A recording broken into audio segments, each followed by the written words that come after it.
The new executive series would not be possible without the tremendous support of our sponsors.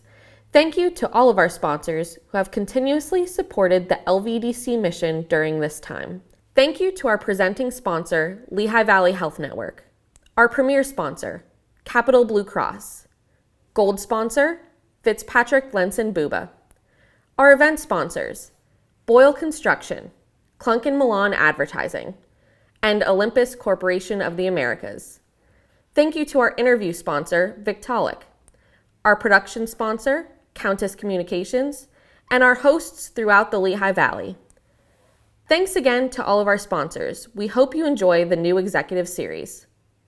On behalf of Capital Blue Cross, I would like to welcome you to the LVEDC Executive Interview Series. As a proud member of the Lehigh Valley business community, Capital Blue Cross recognizes the importance of economic development and the critical role that business leaders play in the growth and development of our region. That's why we decided to sponsor this important series, so you can hear the visions and plans that keep our valley on the cutting edge directly from these key leaders. So sit back, relax, and enjoy the show. Hello, I'm Don Cunningham, President and CEO of the Lehigh Valley Economic Development Corporation. Thank you for tuning in to another episode of Meet the New Executives in the Lehigh Valley. We're excited to have with us today Steph Raymond, who is the President of PPL Electric Utilities. Steph was named President in April of this year. She succeeds Greg Dudkin, who has become Executive Vice President of the PPL Corporation. Steph oversees electric delivery, customer service, and investments in infrastructure and technology at PPL Utilities. Her career spans more than 20 years in leadership with infrastructure of cable and telecommunications companies. She's been with PPL for 10 years, joining back in 2011 as the Vice President of Transmission and Substations. She became Vice President of Distribution Operations in 2018. Before she came to PPL, she was Chief Operating Officer at CableNet Services and held leadership positions with Comcast, General Fiber Communications, International Fibercom, and All Star Telecom. She has a degree in finance and strategic management, and she is also the board chair for Valley Youth House here in the Lehigh Valley. Steph, thank you so much for joining us and being with us for an interview today. Thank you. I look forward to it. Tell us a little bit. I know the folks here are very familiar with PPL Corporation, but they may be less familiar with the difference between PPL Electric Utilities and PPL Corporate, which Vince Sorgi is the CEO and president of. Yeah, absolutely. So it's probably easy to back up just a little bit in that. So PPL Corporation includes our, at the beginning of this year, a utility out in the UK, WPD. We own Louisville Gas and Electric and Kentucky Utility. And then PPL Electric Utilities is actually the Pennsylvania utility. So at the beginning of this year, we announced we were going to be selling off our UK business. That closed this Monday. And then we're in the process now of acquiring Rhode Island utility, which will be added onto the corporation portfolio. So PPL Electric Utilities is actually the Pennsylvania arm of the PPL Corporation. Right, and PPL Electric Utilities serves 29 counties in Pennsylvania. 1.4 million customers, 29 counties. So for a lot of the folks here in the Lehigh Valley, that's the part of PPL that they're most interested in, yes, because that's where they get their electric utility bill, and that's the service that they receive into their home or their office or their business. Yeah, absolutely. So 29 counties across our footprint, and we span 10,000 miles. So we have a pretty large footprint, and that is, so Electric Utilities is the company that actually provides the power to your homes and businesses. Right, and so you're in a very challenging business because people just expect to flip the switch and have the electricity there and don't really want to think or don't think about all that goes on behind the scenes to make sure that that electric service is there, that it's at the right voltage and ampage, and it can run their factories or their homes. But tell us a little bit about what goes into making sure that the electricity is there. Yeah, interesting. So you had mentioned I started my career here at PPL Electric Utilities. I actually ran their project management organization, and it was at a time that we were building out our infrastructure and really focused on hardening our system. because as you know, we experience a lot of weather events. I then went into the transmission organization, and for those of you who don't know what the transmission system is, it's the really big, large, towers, poles, substations. My next stop was in distribution operations, and all of my assignments at PPL have been awesome, but distribution operations was by far my favorite and by far the most challenging. So the distribution operations group is the group that shows up each and every day to make sure power is flowing to homes and businesses. They're the ones that are working nights, out in significant weather events. It's complex. I too always took advantage of turning on the switch and my lights would come on. And when the lights don't come on, that's when people have concerns. So it's a complex organization. We have a large customer service organization. We have hundreds of people on the front line keeping the power flowing for our communities. So the two main issues for you probably every day, every moment are cost and reliability, right? Making sure the service is there, making sure the cost is competitive and people can afford it. And you do that with a workforce of how many folks in the 29 counties? We have 2,000 employees that work every day in PPL Electric Utilities. And you're right, we have it's almost like a moral responsibility to make sure we provide safe, reliable, affordable service to our customers. So over the past 10 years, we've improved reliability by over 30%.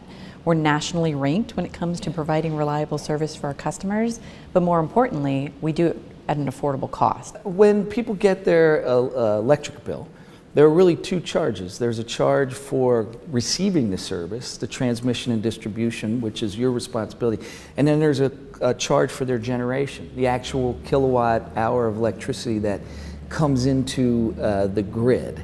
The transmission and distribution cost is very competitive and very affordable here in the 29 counties served by PPL.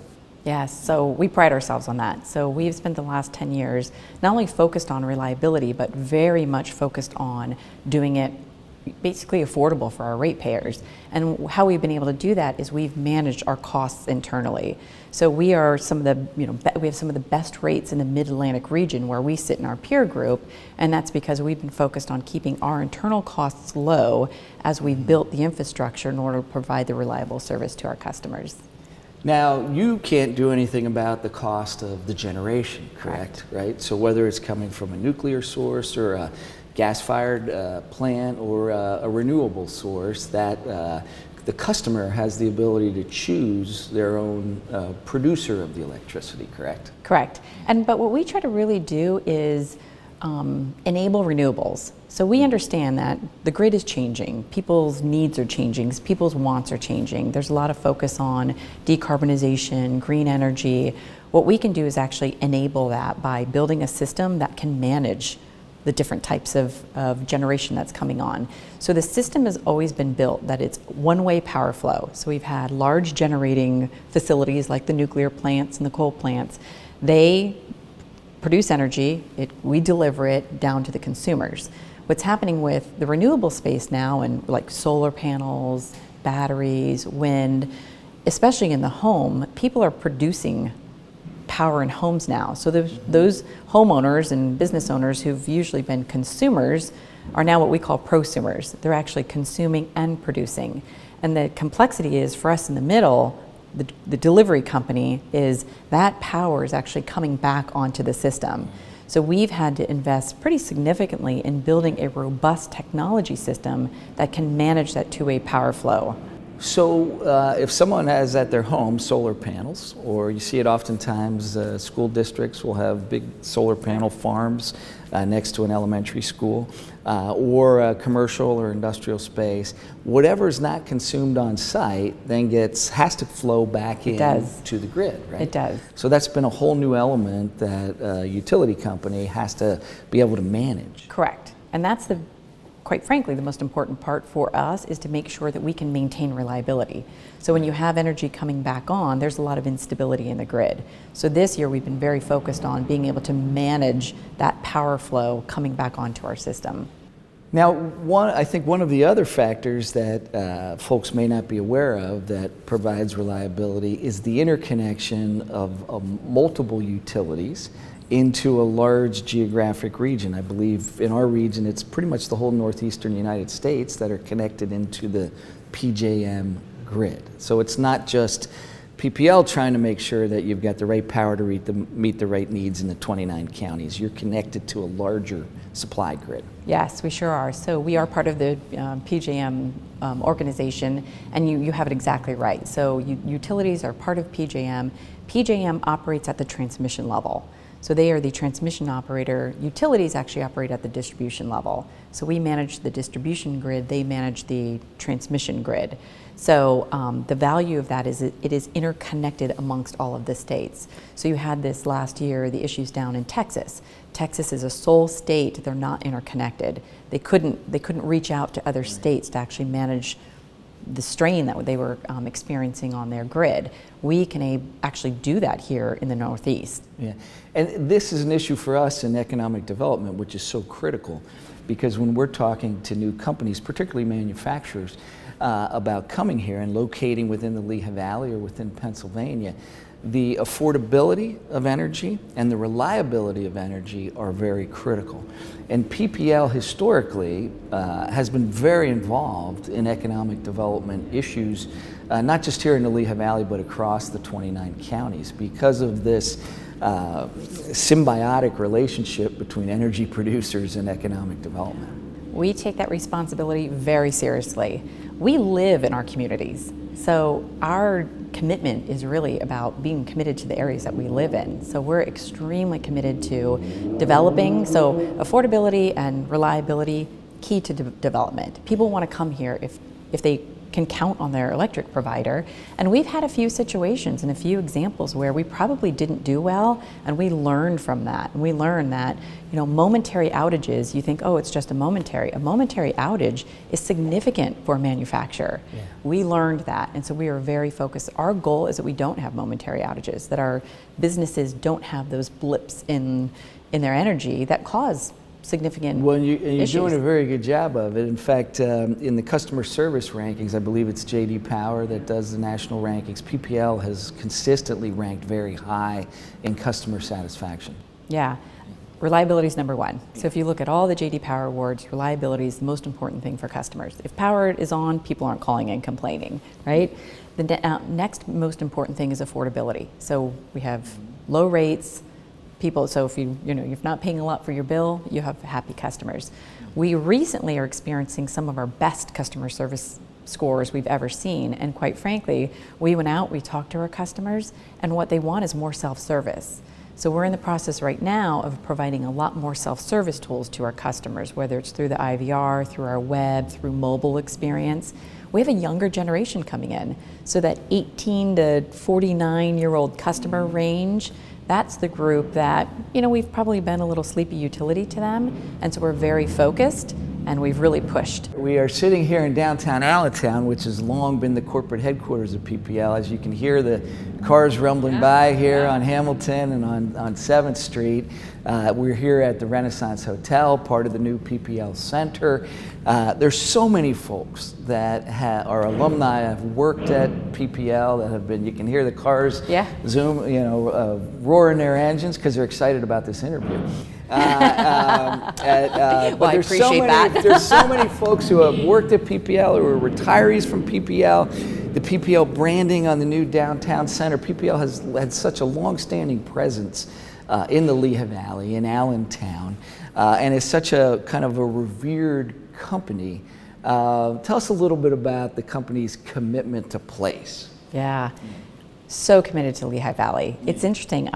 We've just celebrated our 100th year. We were so thrilled to celebrate it last year, and then COVID hit, and we had to cancel a few of our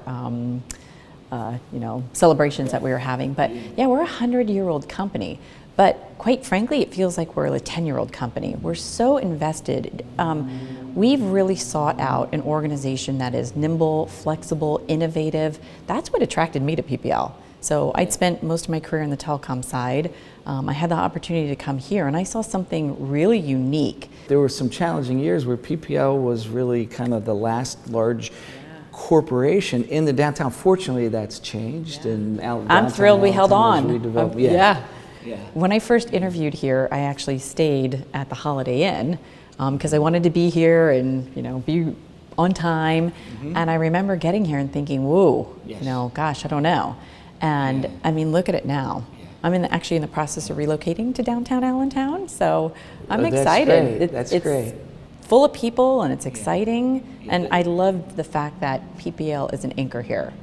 Yeah, and we do too, Yeah. and we're very grateful for it. And actually, full disclosure, PPL is one of the founders of the organization I run, the Lehigh Valley Economic Development Corporation, and has been a longtime investor and have had board members and very engaged in not only its own company's success, but the success and growth of the economy of Allentown and the greater Lehigh Valley. And I know the same thing takes place in the other 27 counties across Pennsylvania. Tell me a little bit about your career trajectory. You were in telecom, cable, you came over to electric utilities. Not a lot of female leaders in the electric utility business. Traditionally a male-dominated engineering business. Your background's not engineering. Correct. It's management. Yep. So you're the face of a new electric utility Yeah. world at PPL and probably in the whole industry. Yeah. So let me give you a little background. So Yeah. I'm actually a California native. I say my closest relative is in California, so I'm a California native. Yeah. Moms, dads, sisters, brothers, everybody's out in, at least out in the West. So my Little trouble with some electric reliability out there. And so I used to tell everybody that, and then I thought, oh, I don't know if that's so great to say anymore. But they are out there, and yes, they struggle every day with electric reliability. They have a lot of challenges. Too. Yeah. So you're right. I got my degrees in management. I went off. I started working. I worked in the telecom space. I had the opportunity throughout my career I'm a natural risk taker. And so through my career, every single job, I interviewed to get out of college, and then my next interview in my career was actually to come into PPL. Through all of my changes, I've just had opportunities to take risks. I've gotten phone calls, hey, do you want to try something different? And that's the advice I give to every young person at PPL and every young person in general. I have a 13-year-old son, to just take stretch assignments. Why not? Right. Why not? What's going to happen? So I did. I took stretch assignments, moved around. At one point, I had to stop in Comcast. I had the opportunity to meet Greg Dudkin at Comcast about 16 years ago, I guess. And I just stayed in contact with Greg. And he called me one day and said, hey, are you interested in ever working for a utility? And I thought, oh, I guess I am. So one thing I value about Greg is he always values diverse perspectives, always. So he has been And Greg is on the LVEDC board. He is. He's on the LVEDC board. You have succeeded him in the position of running the electric utility. Yes. And I'm certain you are a role model for a lot of women in the electric utility business, and will continue to be. And PPL has been very committed to diversity, equity, and inclusion. I know it's one of the corporate goals, and it's something that Greg and Vince Sorgi and others have been working on quite a bit, and I know it's probably something you're working on as well. Extremely important to our corporation. For me, it's very personal. You're right. I am a role model for a lot of young women in the company and in the utility space, and I take that. Does that make it harder? It does. Yeah. It does in a way that, I have a personal mission statement, and I tell people a lot. It's to make a difference each and every day by having the courage to blaze new trails. And so I wake up every day with saying, I'm going to do this. So you're cognizant of it every day. I'm cognizant every day. But I also take it very personal. I appreciate it. I feel very honored to do that. And so whether I'm blazing trails for women, whether I'm going to blaze the trail for my son, whether I'm going to blaze trails for our employees, I feel very responsible. And I feel privileged that I've been afforded the opportunities, but I also take a lot of credit for my courage. I have a lot of courage. I've taken risks. I've moved around.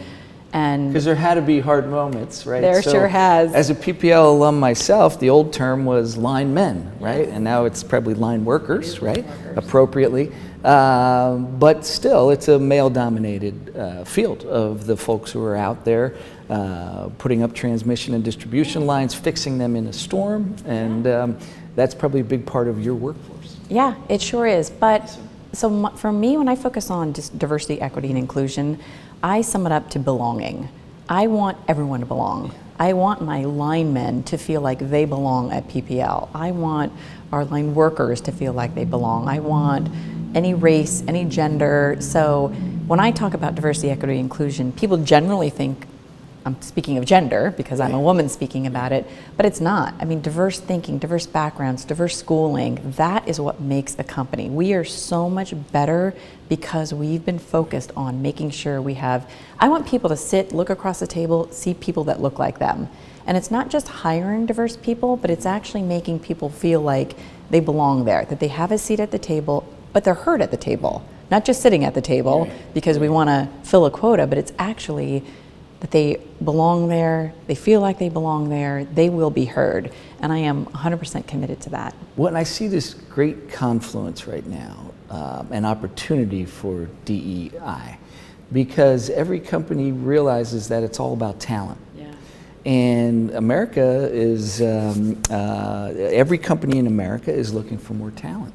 And if we reach out and kind of mine all the talent that's available, which requires reaching into different subsets who might not have had those opportunities, maybe women in traditionally male roles or male in traditionally female roles, and then people of all different diverse backgrounds, it benefits the economy and the company. It sure does. And that's really benefited the Lehigh Valley. I mean, part of our growth has been based on the talent we have here, the alignment of skills development to jobs that are being created. I know PPL's been invested in and works a lot with that because it takes highly skilled folks, highly skilled workers to deliver electric. Right? Absolutely. So that's, can you talk a little bit about what the constant process is to find the right people with the right skills to execute on your mission? Yeah, absolutely. So we have huge internship programs. So if I think about our engineers, that's how we acquire them. We start with internship programs. But through the years, we've actually really focused on casting our net much wider. So before we were probably focused on a certain type of engineer from a certain school. And so over the last few years, we've said, nope, we're going to go much broader, much wider, really make the Lehigh Valley an attractive place for people to come. We've struggled with that. Now, I believe, even with COVID, has really helped kind of allowed us to get a little bit further out to attract talent. And then once we have talent in, and when we bring that talent in, again, we're very focused on different backgrounds, different educational backgrounds, different degrees. You know, to work at PPL in the past, you had to be an engineer. Yes. When I first got here, I remember someone saying to me, well, you're not an engineer. And I thought, well, do I need to be an engineer? Because I didn't know. And it's good to have diversity of educational backgrounds. Absolutely. Diversity of all of it. Diversity of, educational backgrounds, just different experiences. So coming here, and this is really, I would say, been over the last 10 years. Greg bringing me on his leadership team was a change because the role I came into was normally an engineer. And so not even necessarily at PPL was it gender-based, it was engineer-based. And so if you back that up a little bit, you just go to history. If you look at the pool of engineers, it's not a diverse pool. Just back those years ago. So now we're really looking, I mean, we hire aerospace engineers, we hire mechanical engineers, we hire industrial engineers.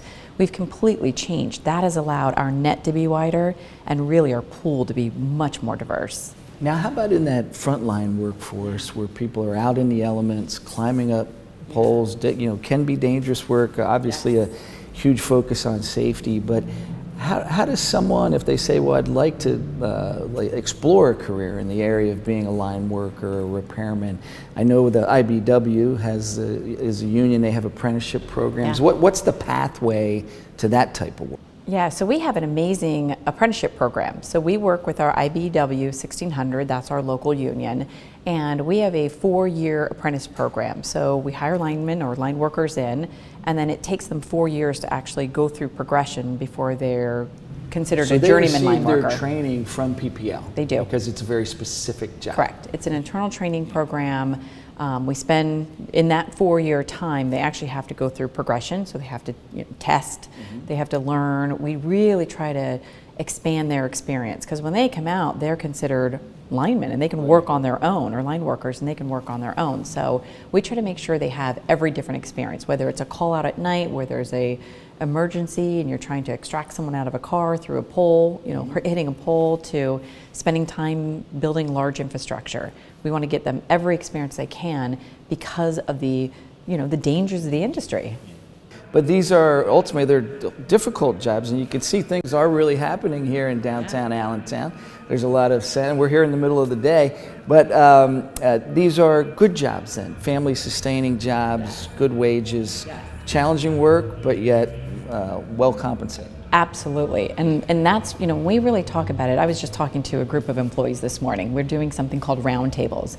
During COVID, it was very important for us to just continue to be touching our employees. So I have from our line leaders, so these are the leaders that run our line crews, to the supervisors, and we do groups of like 15, very informal conversation.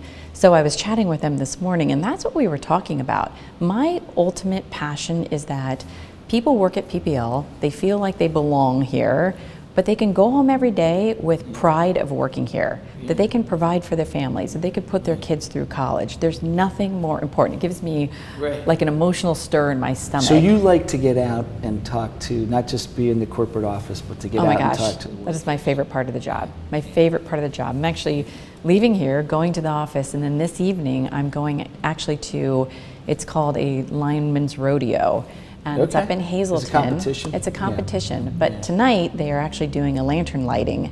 And our linemen actually light a lantern for a fallen lineman. And this year we actually lost an employee to COVID, and we'll be lighting a lantern for him tonight. I'm super excited. So in the remaining time talking together, what are some of the things that you see on the horizon, kind of either goals or a vision for PPL Electric Utilities, or maybe some of the changes that are coming to the industry that you're going to have to deal with? Yeah, so the grid's changing. We've been talking a lot about that. The grid is changing, so we have a ton of work to do to be able to continue to provide safe, reliable, affordable service to our customers. I think we're going to play a huge role in the decarbonization and renewable enablement. So making sure our systems are ready, making sure our people are ready. I think the utility industry is going to go through more change in the next 5 years than we have in our last 100. I just really do. There's so much going on. So I think we need to be prepped for that. I think we need to continue to focus on innovation. We have, for example, we've had some phenomenal employees step forward and develop some really amazing innovative tools. So we have something, we have automation on our system that since 2015, we've been able to avoid 1.2 million outages because of automation on our system. And that's employees developed that. We have a downwire conductor. It's what doesn't happen is so critical, right? Correct.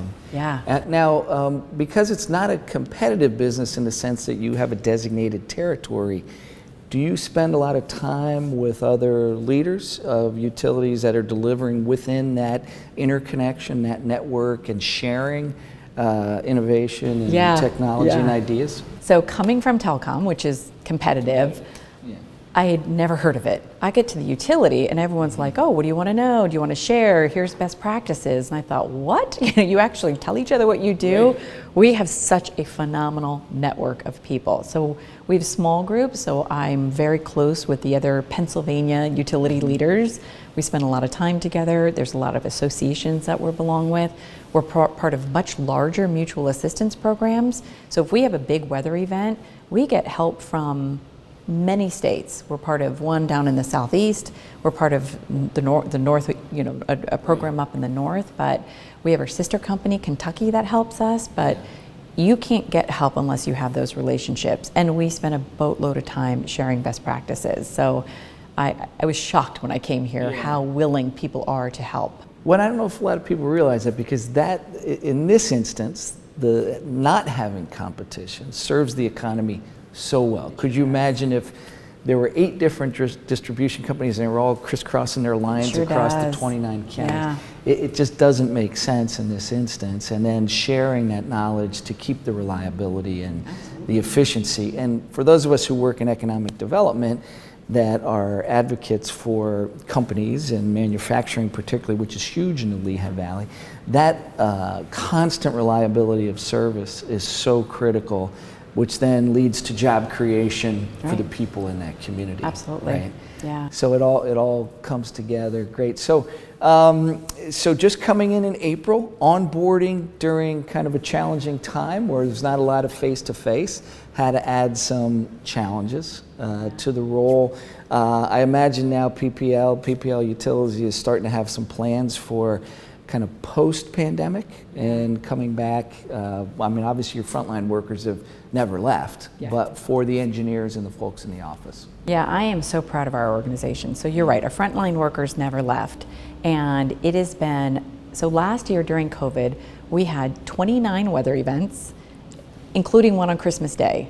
And that was, really Yeah, that's tough. Exactly. And nobody wants After to get this called long out year, on yes, Christmas Day. Right, So the whole right. company had to work Yeah, on Christmas yeah. Day, but went through a tough time. They've been in the front lines. They have done a phenomenal job protecting themselves and protecting their coworkers. We had very few COVID cases, and we stayed working every single day in crews. So tremendous work.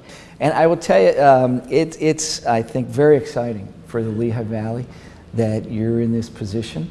And we're excited about it. We wish you so much success. So glad you're here and you're moving to downtown Allentown. We look forward to talking with you and being with you again in the future. This half hour went by so fast. It did. Steph Raymond, President of PPL Electric Utilities, thank you for being part of the LVEDC New Executive Series, and even more so, thank you for what you do every day for us in the Lehigh Valley. I appreciate it. This was a wonderful experience, so I really appreciate it. Thanks. Hi, I'm Dr. Brian Nestor, President and Chief Executive Officer at Lehigh Valley Health Network. At LVHN, we offer nationally recognized care close to home. Today and every day, our focus is on the health of our community. We know that a healthy community paves the way for a healthy economy. We're proud to partner with Lehigh Valley Economic Development Corporation as we work together to make the Lehigh Valley strong, vibrant, and safe. At Capital Blue Cross, there are more yeses and fewer nos. Protecting your health and making it easier so you can spend time on what makes you smile. Helping our communities, your families, your businesses, big and small. We have you covered, going the extra mile. It's what we do. Capital Blue Cross, going the extra mile for you. The New Executive Series would not be possible without the tremendous support of our sponsors. Thank you to all of our sponsors who have continuously supported the LVEDC mission during this time. Thank you to our presenting sponsor, Lehigh Valley Health Network. Our premier sponsor, Capital Blue Cross. Gold sponsor, Fitzpatrick Lenson Buba. Our event sponsors, Boyle Construction, Cunningham Milan Advertising, and Olympus Corporation of the Americas. Thank you to our interview sponsor, Victaulic, our production sponsor, Countess Communications, and our hosts throughout the Lehigh Valley. Thanks again to all of our sponsors. We hope you enjoy the New Executive Series.